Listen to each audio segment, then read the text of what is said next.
La fontaine Margat par Evelyne Brizou-Pellène.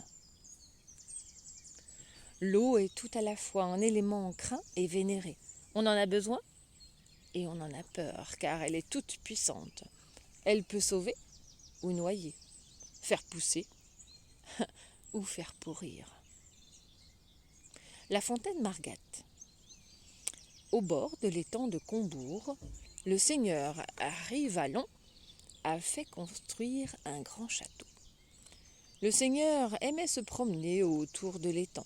En rêvant, il longeait sa rive jusqu'à la fontaine Margat, puis revenait tranquillement. Un jour, comme il approchait de la fontaine, il entendit des vociférations.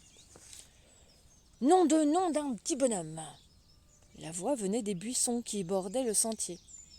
Intrigué, Rivalon s'approcha et vit une chose surprenante. Un petit nain barbu, à peine plus haut qu'un champignon, qui se débattait parmi les ronces. Oh, nom d'un petit bonhomme, aidez-moi donc! Vous voyez bien que ma barbe est accrochée dans les épines. Rivalon fut amusé qu'un être aussi petit puisse se mettre dans une si grande colère. Il sortit le couteau qu'il avait toujours dans sa poche, coupa les ronces une à une et souleva le nain entre son pouce et son index. Le tira de sa fâcheuse posture, puis il le déposa à ses pieds. Le nain avait encore des épines plein la barbe. Il était de fort méchante humeur. Rivalon essaya de l'apaiser. « Que faisais-tu dans ce fourré ?»« Je cherchais la pierre, pardi. »« La pierre ? Quelle pierre ?» s'étonna Rivalon. « Eh bien, la pierre blanche !» Le nain se radoucissait et, tout en retirant une à une les épines de sa barbe, il expliqua. « La pierre blanche est une pierre merveilleuse.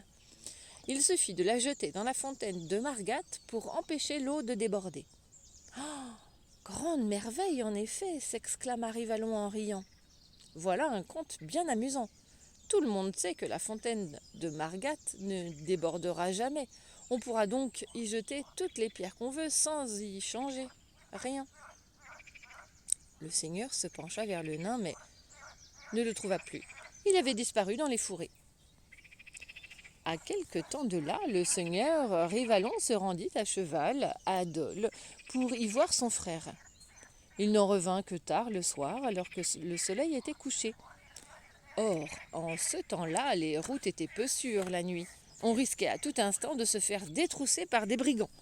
Rivalon se dépêcha donc pour arriver au château avant la nuit, quand, tout à coup, il vit une ombre au milieu du chemin. Il tira si fort sur les rênes pour arrêter son cheval que la bête se cabra. « Oh ! J'ai bien failli vous blesser !» cria-t-il en s'apercevant qu'il s'agissait d'une vieille femme.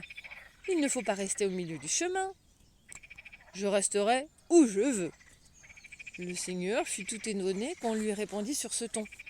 « En tout cas, dit-il, maintenant laissez-moi passer. »« Point ne passera, répondit-elle d'un ton mauvais. « Retire-toi de là, te dis-je. »« Point ne passera, reprit la vieille. »« Écarte-toi, vieille sorcière, ou je te donne un coup de ma cravache, hurla Rivalon en colère. La vieille cracha par terre au pied du cheval. Ses petits yeux méchants se mirent à briller, et, fixant Rivalon, elle ricana. « Ah, tu m'insultes. Longtemps, je te le dis, tu regretteras tes paroles. » Puis, levant les bras au ciel, elle cria « Que la bonde de la fontaine de Margat soit ôtée et que coule l'eau jusqu'à ce que le pays soit noyé et le château de cet homme englouti. » Et sa silhouette se perdut dans la nuit. Rivalon pensa que c'était une vieille folle et continua son chemin. Le lendemain matin, il fut réveillé par des cris. « Seigneur, Seigneur, la fontaine de Margat coule à flot, elle déborde et fait déjà monter l'eau de l'étang. » Rivalon sauta du lit, s'habilla à la hâte et courut à la fontaine. Il essaya vite de boucher l'arrivée de l'eau, mais le flot giclait si fort que rien ne lui résistait. Alors, Rivalon se souvint du matin et de la pierre blanche, du nain Il courut à l'endroit où il l'avait rencontrée, sauta dans les fourrés et se mit à la recherche de la pierre merveilleuse. Il fouilla les fossés, gratta la terre de ses mains, s'écorcha 1000 fois aux ronces. L'eau de la fontaine coulait de plus belle. Elle le léchait maintenant les pieds. Rivalon fouilla encore, l'eau lui montait à la cheville. Bientôt, elle atteignit ses genoux. Alors, il vit qu'il ne pourrait continuer à chercher, car sous tant d'eau, il n'apercevrait même plus le fond. Tout le pays serait donc noyé par sa faute. Il passa sa main sur son front et à ce moment précis, il entendit « Au secours! Au secours !» C'était le nain qui s'accrochait désespérément à une branche pour ne pas être noyé. Jamais Rivalon ne fut aussi heureux de voir quelqu'un.